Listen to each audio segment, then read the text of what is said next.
Welcome to Creating My Kaleidoscope. What started as a blog about our journey out of debt and to financial independence is now expanding to YouTube. Today, we're going to be talking about the 4 foraged foods that we've found on our new homestead. We've been here about a year now. The different seasons have brought some different goodies as far as free food on the homestead. The first thing that we found was black walnuts. Funny story, I was walking the dog and these little green fruits were falling from the sky. I literally almost got hit in the head with one, and I had no idea what they were.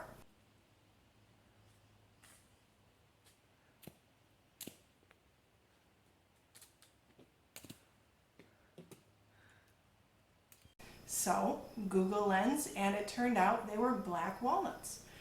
These were collected, and I used the boot smash method to get all of this fruit off, and then down to these shells we had to clean because they had a lot of black gook on them, because black walnuts are actually used as a dye.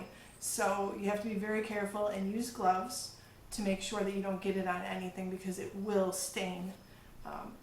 Once you get it down to these, nice and clean, I let them sit for a few weeks. I think it was about 3 weeks. And then I used a vice grip to crack them open. I was having trouble with every other method, but I put these in a clean old sock to hold all the bits together, and would use the vice grip, crack them open, and then I would use my hands to dig through a bowl of shell and nut.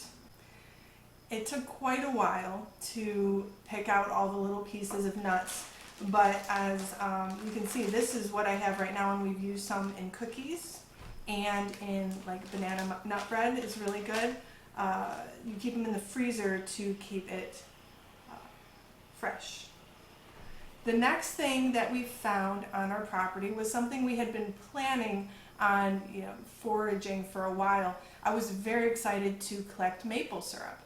Now, what I did is in the fall, when the leaves turned color and it was really easy to tell which tree was which, I marked the sugar maples with orange yarn so that they would be easy to identify when springtime came. So, come February, we went out and used some metal taps that we bought off of eBay, and we used those with milk jugs that we had rinsed out. And this kept the cost really low, because you can buy the big gallon, I don't even know how many gallons they are, but those big containers with the tubes. But we didn't want to spend that much money since it was our first year and we're still figuring everything out. So we just used the milk cartons, and they worked really well actually. We would collect them pretty much every day in February when the temperature dropped at night below freezing, but then warmed up in the morning. We kept those in the barn in a cooler, and then at the end of the week we would cook them over an open fire. The open fire cooking method was definitely something we had to learn. At first, I had just a nice little fire under a pot, and it took forever, because did you know that the sap that comes out of maple trees is actually about 90% water? So it takes a while to evaporate all of that down to just the syrup. So the technique changed. We picked up a warming tray off of Amazon, and that was only about $25, and it had a nice big surface area for cooking down the sap to syrup. I also ramped up the fire. I got a ton of wood underneath and got a nice big roiling fire, and that really helped decrease the time it took to cook it down. Once we got to the stage where it was time to bring the sap almost syrup inside to finish it, I would pour it through a strainer with a cheesecloth to get some of the sediment out, and then into a pot. The pot would go inside, and then we would cook it down, and you have to be very, very exact with the temperature on maple syrup. I had one batch where I went maybe 1 or 2 degrees too hot and it turned into maple sugar. It was still very tasty, but not what we were going for. So you have to really watch it with a thermometer to get it just right to turn it into syrup. And this one is the syrup. We didn't get a ton of syrup this year, but I think now that we have our technique down, we'll be looking at a more efficient process for next year. The third thing that we foraged from our property is wild violets. Again, I was walking the dog in the morning and I noticed all of these pretty little purple flowers on the one path, and got my phone out, used Google Lens again, and found out that they were wild violets. Sure enough, all of these recipes popped up as soon as I put in wild violets, including for jelly. So we decided to try some. We collected some flowers, the kids helped. That was a pretty easy one for them, picking some flowers. After picking flowers, you bring them back and soak them in some hot water. You strain out the flowers and then you really just have to add lemon juice, sugar, and pectin. The lemon juice was actually a neat sort of science experiment with the kids because the water changes from this bluish purple to this bright pink once you add the lemon juice, and the kids got a kick out of that. It turned this beautiful color. I almost want to call it like princess jelly because it is beautiful pink color, but it's also very delicious. As soon as we tried it, the kids wanted to go make more. So we were out the next day collecting even more flowers to make a second batch. That brings us to the fourth food that we have foraged from our homestead, and that would be black raspberries. These little berries tricked me. So when we came to do the home inspection last year, it was in June, and I had seen all of these little berries forming, which I was sure was raspberries. And I was so excited about collecting raspberries because they are like my favorite. So August comes after we close on the property and I am ready to go pick those raspberries.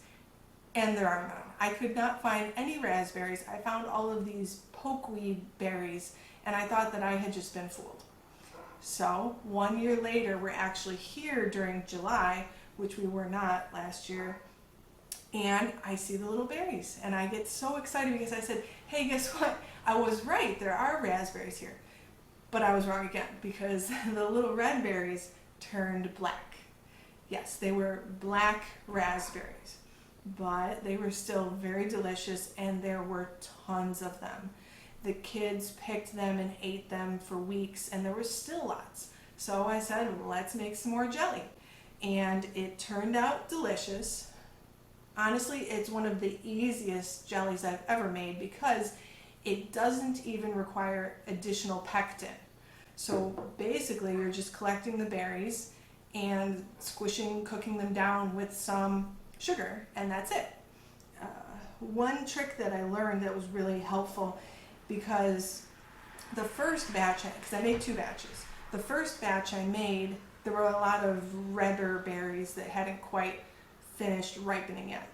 What I did with the second batch is I focused on the nice black ones that were really ripe, and I would pick a cup at a time and put those in a bowl in the fridge with a half a cup of sugar. So once I did that 4 times, I had enough to make jelly. And like I said, it turned out delicious. I did keep the seeds in. If the seeds are an issue, you can always strain them through, but for that amount of work, I'd rather just deal with the seeds.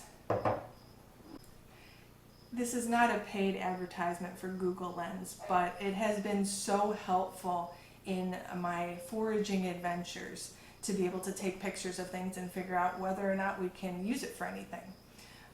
One thing that has been disappointing is I really like mushrooms, and I was so anxious to find some, chicken of the woods or things that you hear about in our woods, because a lot of our 16 acres is forest.